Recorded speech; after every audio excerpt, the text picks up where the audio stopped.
ও মা, মা, দিদিরা কখন আসবে? চলে আসার তো কথা এতক্ষণে। তুই যা না একটু স্টেশনে, দেখ না ট্রেন লেট কিনা। আচ্ছা, যাচ্ছি মা। আমি সাইকেল নিয়ে যাচ্ছি, ওদের রিক্সাতে তুলে দেব। তাই যা। আর শোন না, তোর বাবা তো বাজার থেকে ফিরলো না এখনো। তুই আমাকে সামনের মুদির দোকান থেকে একটা তেলের প্যাকেট এনে দিয়ে যা তো। বুঝেছি, লুচি ভাজবে। দিদি লুচি খেতে তো খুব ভালোবাসে, তাই না মা? হ্যাঁ, সুমির লুচি অন্ত প্রাণ। ছোটবেলা থেকেই মেয়েটা লুচি পেলে আর কিচ্ছুটি চায় না। আজ দেখবি লুচি আর আলুর দম খেয়ে কত খুশি হবে। ঠিক বলেছ মা, আমি তেল এনে দিচ্ছি। দিদি কিন্তু মাছও খেতে খুব ভালোবাসে। হ্যাঁ, তোর বাবা বাজার থেকে নিয়ে আসবে। তবে জামাই তো আবার মাংস বেশি ভালো খায়, তাই আজ শুধু ইলিশ মাছ আনতে বললাম। ও মা, কাল কিন্তু আমি একবার নদীর পাড়ে মাছের বাজারে যাব। ওখানে টাটকা মাছ খুব ভালো পাওয়া যায়। দিদি তো তেলকই খুব ভালোবাসে। আমি বেশি করে মাছ নিয়ে আসবো। আচ্ছা ঠিক আছে, আসুক তো সুমিরা আগে, তারপর অবস্থা বুঝে ব্যবস্থা হবে। এই নাও তোমার বাজার, মনে করে করে সব নিয়ে এসেছি। তবে ইলিশটা সেরকম পছন্দ হয়নি, আর একটু বড় পেলে ভালো হতো। আচ্ছা, ওতেই হবে। আমি সর্ষে ইলিশ বানিয়ে দেব। কাল সৌম্য তো বললো নদীর পাড়ে মাছের বাজারে যাবে মাছ আনতে। সে থাক, অত দূর আমি গিয়ে বাজার করে আনতে পারবো না।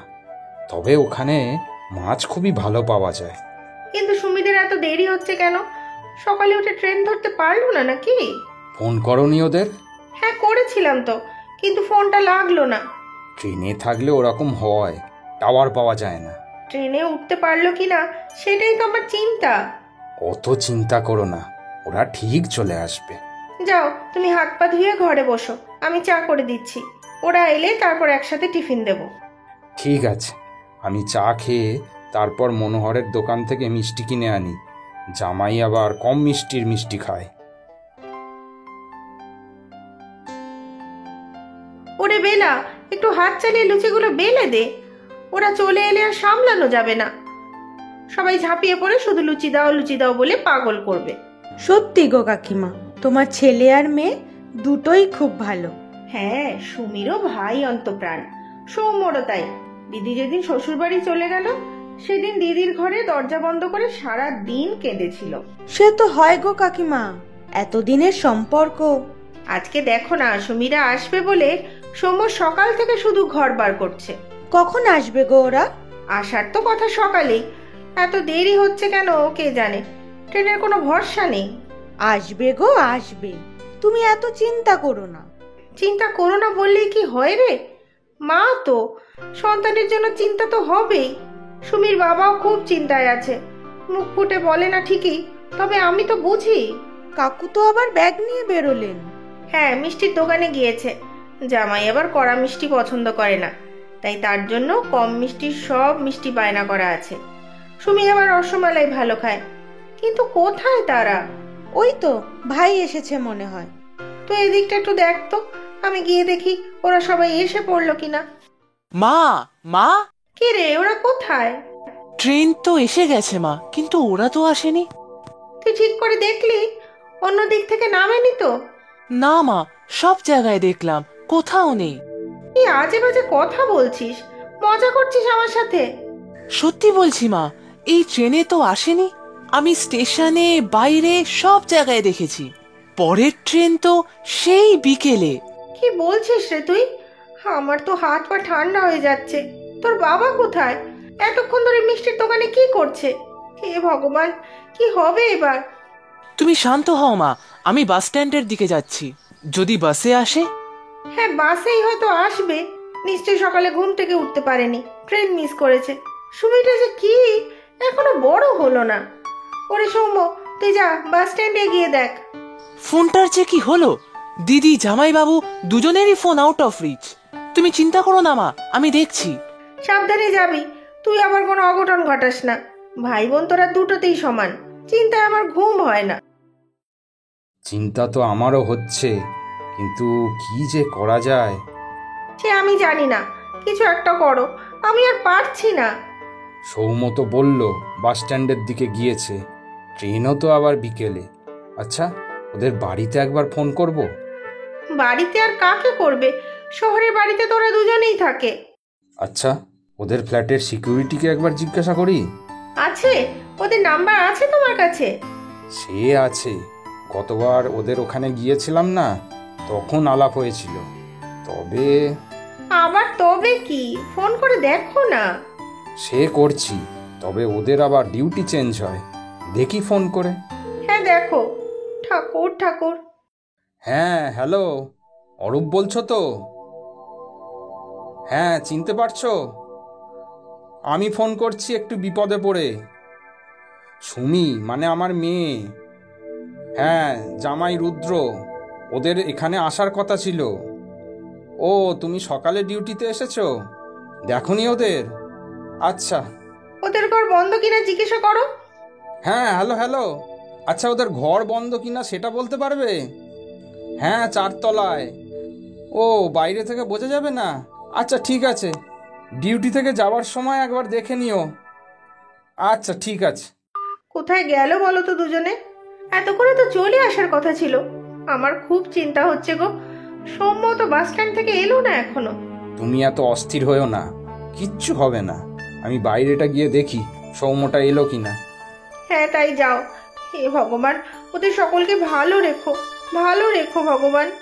মা, মা, বাইরে এসো একবার। ওই দেখো, সৌম্য এসে গেছে। চলো বাইরের ঘরে যাই। চলো, আসছি। কি রে সৌম্য, তোর দিদি জামাইবাবুর কোনো খবর পেলি? না মা, আমি অনেকবার দিদিকে ফোন করেছিলাম, পাইনি। বাস স্ট্যান্ডেও তো কতক্ষণ দাঁড়িয়েছিলাম। আমিও তো ওদের ফ্ল্যাটের সিকিউরিটি গার্ডকে ফোন করলাম, ও জানাবে বলেছে।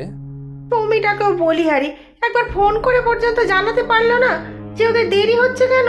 এত বড় হয়ে গেছে, এখনো একটু বুদ্ধি হয়নি। ওমা, আমি আর একবার রাস্তার ওদিকটা দেখে আসি। দিদি দেখবে ঠিক আসবে। না না, তোর আর রোদে রোদে ঘুরতে হবে না। তোর শরীর খারাপ হলে আবার আরেক কেলেঙ্কারি হবে। হ্যাঁ সৌম্য, তোর মা ঠিকই বলেছে, তোকে আর বেরোতে হবে না। তোর দিদিরা দেখবি ঠিক এসে পড়বে। ও কাকিমা, দিদিরা তো এখনো এলো না। লুচিগুলো তো একেবারে মিইয়ে যাচ্ছে, ঠান্ডাও হয়ে গেছে। কখন আসবে ওরা? আমি কিন্তু দুপুরে রান্নাও বসিয়ে দিয়েছি। জানি না রে কখন আসবে ওরা। আমার দুশ্চিন্তায় মাথা কাজ করছে না। তুই রান্নাঘরটা সামলে নে না রে আজকে। ও কাকিমা, তুমি অত ভেবো না, সব ঠিক হয়ে যাবে।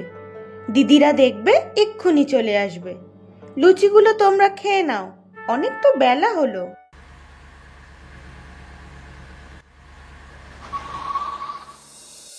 মা, মা, ও মা। সৌমির গলা পেলাম মনে হলো না? আমিও তো তাই শুনলাম মা। হ্যাঁ, দিদির গলাই তো মা। ওরা চলে এসেছে। হ্যাঁ তাই তো, চলো চলো বাইরেটা গিয়ে দেখি। তাই তো চলো। মা, হ্যাঁ রে সৌমি, আদি, এত দেরি হলো তোমাদের? কোথায় ছিলে? তোমাদের কিছু হয়নি তো? না না মা, আমাদের কিছু হয়নি। আসলে আমরা রাস্তায় একটু আটকে পড়েছিলাম। কেন আদি, রাস্তায় আবার কি হলো? কি অসুবিধা হয়েছিল? তোমরা সব প্রশ্ন বাইরেই করবে নাকি? ওদের ভিতরে নিয়ে তারপর বসে কথা বলো না। সত্যিই তো, একদম ভুলে গেছি। কত দূর থেকে এসেছিস তোরা। আয় আয়, ভিতরে আয়। আচ্ছা দিদি, তোরা এই গাড়ি করে এসেছিস? কি সুন্দর গাড়িটা। তাই তো, এতক্ষণ লক্ষ্যও করিনি। গাড়িটা কার? ধুর, আমাদের সারপ্রাইজটাও ঠিকঠাক দেয়া হলো না।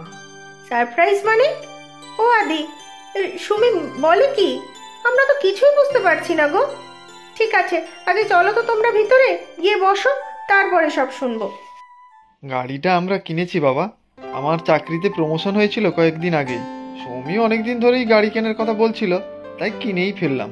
তাই তো ভেবেছিলাম একেবারে সকাল সকাল গাড়ি নিয়ে এসে তোমাদেরকে সারপ্রাইজ দেব। রাস্তায় এমন অবরোধ হলো, পুরো আটকে গেলাম। আর আস্তে আস্তে কত দেরি হয়ে গেল। আচ্ছা, সেই কারণে তোদেরকে স্টেশনেও দেখতে পাইনি আর বাস স্ট্যান্ডেও না। হ্যাঁ রে ভাই, তোকে অনেক কষ্ট দিয়ে ফেললাম। সমীর কাণ্ড দেখেছো তুমি? এখনো মেয়েটা ছেলে মানুষই রয়ে গেল, কিন্তু তাই বলে একটা ফোন করে জানাবি না পর্যন্ত? মা, আপনি রাগ করবেন না। আমিও সৌমির সাথে হাত মিলিয়েছিলাম, কিন্তু দেরি হচ্ছে দেখে ফোন করব ভেবেছিলাম, তখন দেখি নেটওয়ার্ক নেই, এক জায়গাতেই বহুক্ষণ আটকে ছিলাম।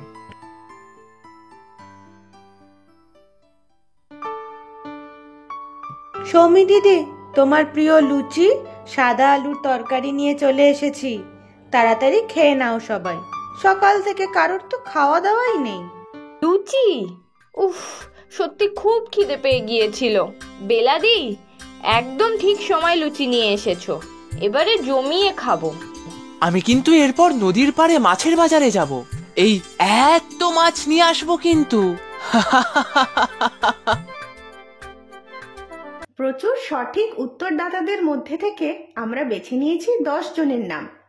গল্পের নাম আবার ফ্ল্যাটচেট। নামগুলি হলো ভূমিকা রায়, বরিশাল, বাংলাদেশ থেকে; মুনা, বরিশাল, বাংলাদেশ থেকে; রিয়া পান, হাওড়া, পশ্চিমবঙ্গ থেকে; নিশাত তাসনিম, গাজীপুর, বাংলাদেশ থেকে; আলফাজ সর্দার, নেরুলি, পশ্চিমবঙ্গ থেকে; শাহামিনা খাতুন, পলসা, পশ্চিমবঙ্গ থেকে; আয়ুষী ওরাও, মধ্যমগ্রাম, পশ্চিমবঙ্গ থেকে; টুম্পা ঘোষ, আন্দুল, হাওড়া, পশ্চিমবঙ্গ থেকে; সবুজ ঘোষ, পূর্ব মেদিনীপুর, পশ্চিমবঙ্গ থেকে; শিলা মণ্ডল, কৃষ্ণনগর, পশ্চিমবঙ্গ থেকে। আজকের প্রশ্ন, সৌমিরা দেরি করে এসেছিল কেন? তোমরা প্রশ্নের উত্তরের সাথে নিজের নাম আর কোথায় থাকো সেটাও লিখে জানাবে কিন্তু।